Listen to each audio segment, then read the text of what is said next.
Okay, so in this video I'm going to be doing a review of the game Donkey Kong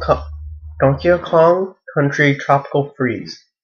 So the story is Donkey Kong doesn't have a real story to it, like what's called Donkey Kong Country Returns did, but it's just a more simple story. It's about Donkey Kong having a birthday and Ice Vikings decide to invade their island and make it their new home.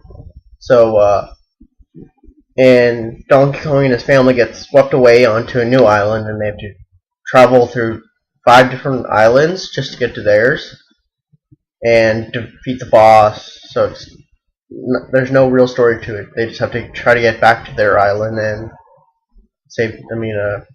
protect it.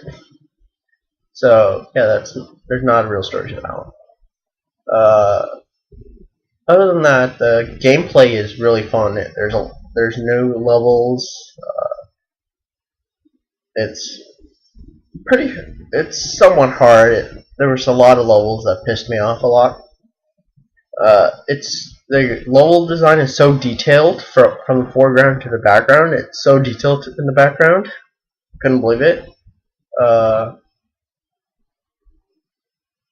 What's called?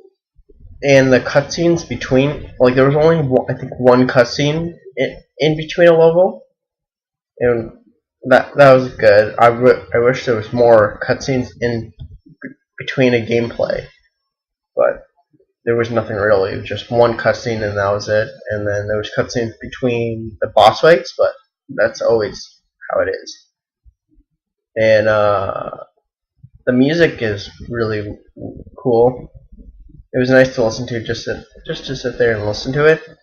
It was just so different than what I heard from Donkey Kong games. The characters that we got to play, I was okay with Donkey Kong, Diddy Kong, and Dixie Kong.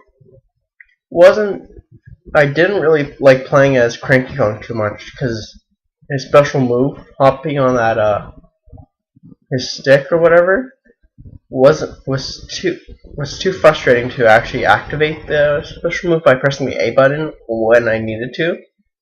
I have no idea why I couldn't do it. It just pissed me off so much. But Cranky Kong was, and Dixie Kong was my favorite one to play as because she can use her hair to whip up to a spot that you can't do with anybody else. So yeah, she was so fun. The boss fights are really creative.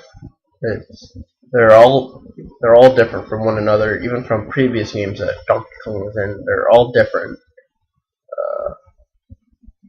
The final boss was somewhat easy, but somewhat hard. I don't know how to explain it. It's just you could technically beat it without getting damage, but maybe on your like 3rd or 4th try. But it was pretty easy and simple to know what you're doing. So it just seemed real. But the whole game overall, it's really enjoyable to play. It's just somewhat hard, somewhat easy. Depends on who you are. But and it's only Monday, and I got it on Friday. So, and I actually beat it yesterday. So it was pretty easy for me if I beat it in less than 3 days. So, have you played this game? And what do you think? See ya.